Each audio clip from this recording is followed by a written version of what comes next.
Welcome to session 8.0, Food Storage. This EMSI training section covers energy basics on food storage. Your presenter is Rick Mitchell. This module will give you an understanding of energy use in food storage in the residential, business and commercial sectors. This presentation on food storage will look into the types of technologies available and some common features available with these. We will also look into some of the theory involved with food storage and refrigeration. Food storage technologies. The most common type of food storage technologies are refrigerators and freezers. Ice makers and dispensers are included in this presentation as they also involve the removal of heat from a space or the refrigeration cycle. Types of refrigerators include the common, modern-day residential refrigerators, the larger commercial refrigerators, and the industrial-sized walk-in cool rooms. Freezers available for food storage applications are again residential and commercial scale freezers. Ice makers also employ the refrigeration cycle in order to produce ice. Dispensers such as water and juice dispensers or even slush or granita dispensers also remove heat from the space or the fluid. One of the most common appliances found in households is the refrigerator. Refrigerators transfer heat from inside the compartment to the external environment, maintaining a lower internal temperature. Refrigerators have been used in the food storage industry for many years, as they prevent the reproduction of bacteria, therefore reducing the rate of food spoilage. Refrigerators are usually maintained at temperatures of 3 to 5 degrees Celsius for food storage, and the most common types of refrigerators at home are top mount, bottom mount, French door, and side-by-side steps. Most modern refrigerators are equipped with a freezer combination, either top mount or bottom mount. Commercial refrigerators provide the same performance as the residential refrigerator. They are designed for larger applications or for greater cooling capacities. There are a few types of commercial refrigerators. These include open front, similar to the ones used in service stations or at local produce store. This type of refrigerator works much harder than a closed door type as it will remove heat from a larger, uncontrolled space as there is no limit to the volume. Commercial refrigerators with automatic doors, which are being implemented slowly in some supermarkets, are much more efficient as they work to keep the cooling volume to a minimum where possible. Even though they are open regularly, they will contain the volume of space at the required temperature. A walk-in cool room is an enclosed storage space that is refrigerated. Walk-in cool rooms have a massive power consumption with an estimated value of 914 gigawatt hours of electricity on average. They are mainly used in catering and hospitality industry, which accounts for around 60% of walk-in cool rooms and also 51% of their emissions. For such a large industry, the walk-in cool room market and manufacturers have failed to adopt energy-saving opportunities. Residential freezers usually maintain a temperature range between -23 degrees to -18 degrees Celsius to further reduce bacterial growth. The modern freezer comes as a combination with the refrigerator. Their size capacities depend on the size of the fridge and the consumer's requirements. Commercial freezers, like residential freezers, will maintain low temperatures to reduce bacterial growth. Commercial freezers, however, usually have a greater capacity to reach lower temperatures than the general -18 degrees Celsius. Commercial freezers include chest freezers, walk-in freezers, ice storage freezers, and blast freezers. Cryogenic freezers can reach down to temperatures of -150 degrees Celsius. Ice makers can be purchased as a built-in mechanism to a refrigerator or as a standalone unit. They can produce different shapes and sizes of ice, with production ranging from 20 kilos a day to over 2 tons. There are two types of ice makers, air-cooled and water-cooled ice machines. Air-cooled condensers use fans to force air over condenser tubes. They are suitable where there is good ventilation and cool ambient air temperature.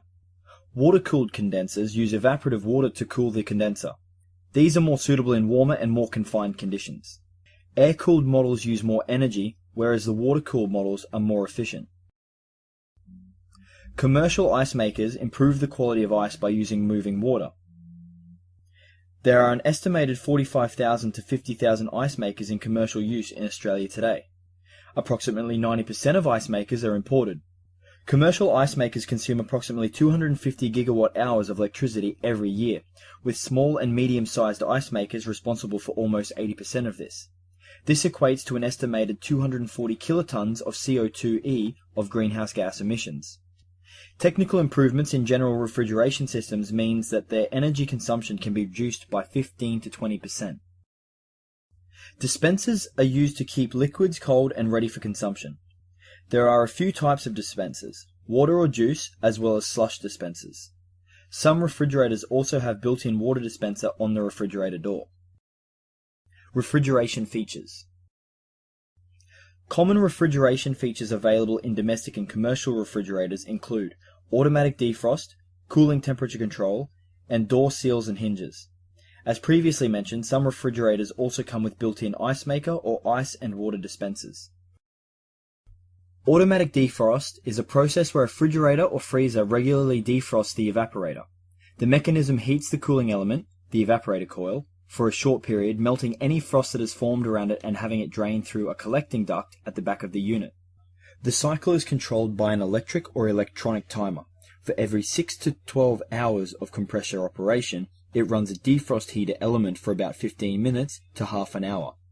The defrost heater, having a typical power rating of 350 watts to 600 watts, is mounted just below the evaporator coil and is protected from short circuits with fusible links. Older refrigerators ran the timer continuously, but to activate the defrost heater less often and thereby save energy, contemporary designs run the timer only when the compressor motor runs. So if the refrigerator door is left closed, the compressor and heater element will run less often. Having an automatic defrost feature is beneficial for several reasons. There is no need to manually defrost the ice buildup, hence energy consumption doesn't increase with time. Food packaging is easy to see because it's clear of frost. Most frozen foods don't stick together, and smells are limited, especially in total frost-free appliances, since the air is constantly circulating. Some of the disadvantages include the system can be more expensive to run when the occupant usage is high, if the fan continues or starts to run where the door is opened. A safety device is required to be connected with the heating element due to the high instant power values that can be reached. Increased electrical and mechanical complexity compared to a basic upright freezer or freezer chest, making it more prone to malfunctions, and the temperature of the freezer contents rises during the defrosting cycles. Cooling temperature control is commonly known as a thermostat. It maintains the proper temperature of the refrigerator's contents. The thermostat interrupts electricity flow to the compressor once the set temperature is reached. For larger applications, an electronic temperature controller is used. Electronic temperature controllers, or ETCs, can be installed to help control refrigeration in large applications. These have a wider range of temperature control, which can be as low as -34 degrees Celsius up to 105 degrees Celsius. Some features may include LCD display, temperature and control settings, and also a lockout switch to prevent set point change. Any refrigerator with a door or closed front has door seals and hinges.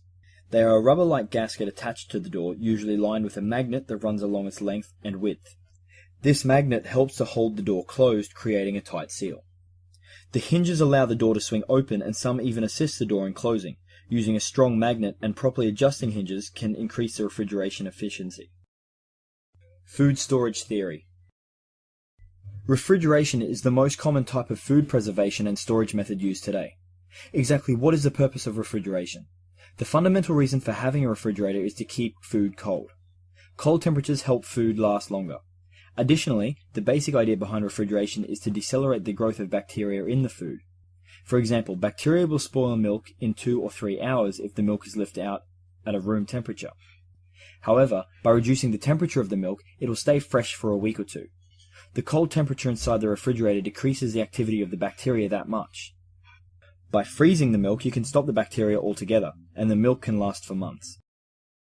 The act of refrigeration is the removal of heat from a space. Like in air conditioning systems or climate control, the refrigeration cycle moves heat from something.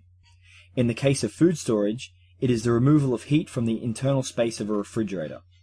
The main equipment used in a refrigeration cycle is the compressor, condenser, expansion valve, and the evaporator. A refrigerant is the fluid used in this cycle. To quickly recover the refrigeration cycle. The refrigerant is compressed and heated at the compressor. The refrigerant is transferred to the condenser, where it absorbs the heat, converting it from a gas to a liquid. The expansion valve acts as a flow control device to moderate or control the amount of refrigerant entering the evaporator. At the evaporator, the refrigerant is heated and turned from a liquid to a gas, and restarts the cycle all over again. There are two types of refrigeration models, cyclic and non-cyclic. Cyclic models can be divided into vapor cycle and gas cycle. Again, the vapor refrigeration cycle can be further divided into vapor compression refrigeration cycle and vapor absorption refrigeration cycle. The most common cycle used in modern refrigerators is the vapor compression cycle. For further details on each cycle, please refer to Chapter 5, Thermal Performance and Climate Control. To calculate the energy use of a refrigeration system per annum, we'll start again with the base calculation. Annual kilowatt hours is equal to the calculated power divided by the efficiency of the system multiplied by the time for which the system is run per annum. Similar to HVAC systems, the power consumption of an appliance can be calculated using the formula total kilowatts is equal to 12 multiplied by the demand divided by the ratio of the cooling output power and cooling input power, by removing the elements that we cannot influence. We can see that the demand of refrigeration is the main element that will essentially affect the power consumption of a unit. The BTU requirement of a space is essentially a result of the energy required to condition a space with certain characteristics. The most efficient way then to reduce the required power is to address those factors which limit the effectiveness of cooling in a space. Some ways in which this can be done include reducing the demand of volume of space of the refrigerator or freezer, the type of refrigerator or freezer, any additional features included with the refrigerator, the temperature setting, application, and contents. One simple way to reduce power consumption is reducing the internal space or the volume of a refrigerator or freezer. The larger the space, the more energy it will consume. An additional 30 litres of space in a refrigerator or freezer will increase the annual energy use by approximately 20 to 30 kilowatt hours, which is a lot. This is why automated doors on open front fridges have such a dramatic effect on power consumption. They effectively reduce the volume of air being conditioned while the space is not in use. The type of refrigerator will also influence the power consumption. Side-by-side refrigerator freezers consume more energy than a top freezer unit. This can be up to 20% more in energy consumption. Open front or display refrigerators, for example the ones seen in many service stations or supermarkets, use more energy as they dissipate the cooling effect to the environment. Additional features on a refrigerator, such as an ice maker, water dispenser, or even automatic defrost feature, will increase the power consumption of the appliance. Built-in ice makers can increase consumption up to 15%. Some refrigerators have an anti-sweat heater or moisture control devices. These are included in some models to prevent condensation on the outside of the refrigerator and can add up to 10% to the energy use. In most climates, this heater can be turned off during all but the most humid periods of the year, if a control switch is included. The temperature setting of the thermostat in a fridge or freezer will increase the power consumption as it decreases, and the system has to work harder to deliver the cooling. For every degree that the internal temperature is increased, the refrigerator or freezer used approximately 4% less energy. The ideal temperature setting for a refrigerator is between 3 to 5 degrees Celsius, and for freezers from -15 to -18 degrees Celsius. These temperatures are ideal for reducing the bacteria growth and also for ideal power consumption. Depending on the application, the compressor should be sized accordingly. Walk-in cool rooms will require larger compressors, whereas smaller refrigerators or freezers will only need a small compressor. Again, the larger the compressor, the more power is consumed. The power consumption will also be influenced by the contents being stored in the space. For example, meats and frozen foods will require a lower temperature than what a refrigerator will require. Some medical substances will also require to be stored in lower temperatures. Also, do not overpack a refrigerator or freezer, as it will cause the system to work harder, and also the contents will reduce the air circulation inside the space. The required electrical input power and capacity of a unit is generally predetermined by all other efficiencies and power requirements. That is to say that the requirements and parameters of the room being conditioned are determined as a priority, and then a unit size is selected to deliver that value. However, there is still an opportunity for efficiency for the way in which cooling is delivered, most significantly in maintenance and behavioral changes. The efficiency of a refrigerator and freezer will depend on a few factors. Having appropriate and healthy seals to contain the tempered air inside the space will reduce required energy by reducing the amount of gaps that a refrigerator door has and ensuring that the doors are always closed. In regards to insulation on a refrigerator or freezer, ensure that the material used is an adequate thermal insulator. Refrigerators use low-quality insulation, particularly older models, transfer more heat from the environment to the appliance, reducing its efficiency. The ambient condition is one of the factors that has the greatest impact on a refrigerator's or freezer's energy consumption. Placing a fridge or freezer in direct sunlight or near other sources of heat can increase energy consumption substantially. To maximize fridge efficiency, it is important to ensure that there is space at the back, sides and top of fridges to allow excess heat to escape. Restricting aeration can add approximately 15% to the energy use of the fridge. Refrigerators can often use more energy than any other home appliance. However, manufacturers are building new refrigerators that are more and more energy efficient every year. A refrigerator that is more than 15 years old consumes almost 3 times the electricity and therefore produces 3 times the emissions of a fridge built today. On average, fridges built between 5 and 15 years ago consume twice the electricity and produce twice the emissions of a fridge built today. Faulty parts can also cause a refrigerator to consume more energy than normal. Defrosting freezers regularly will stop ice from accumulating, and keeping refrigerators full actually helps increase energy efficiency because there is less air to cool when space is taken up. Be careful not to overfill though, as overfilling a refrigerator can hinder air circulation in the appliance.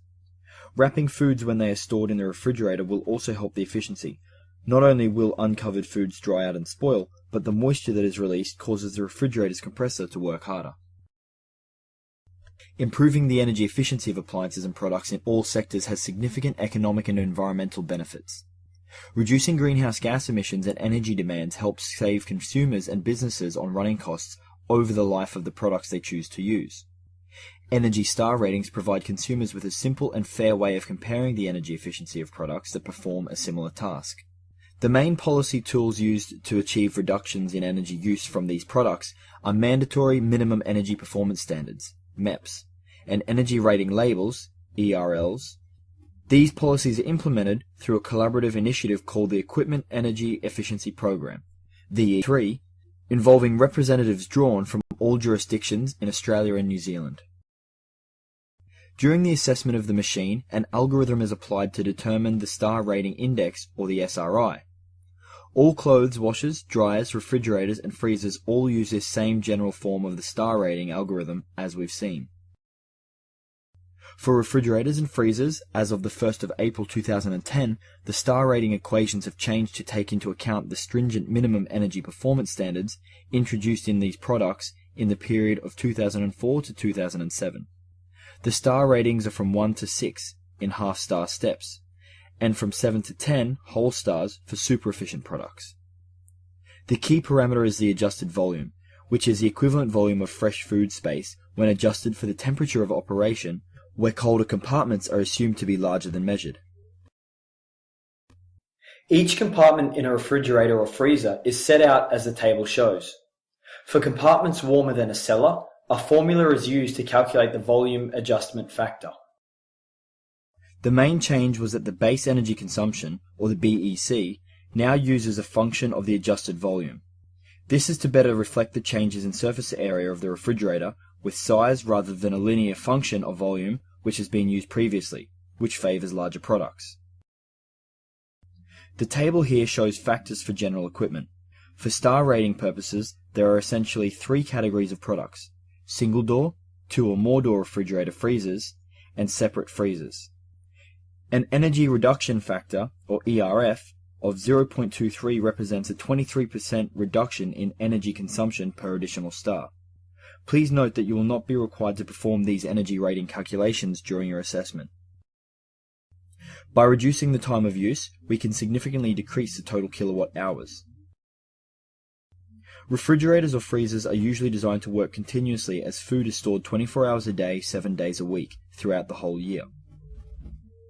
The only way to reduce excessive power consumption is to reduce the wasted time a refrigerator or freezer is open.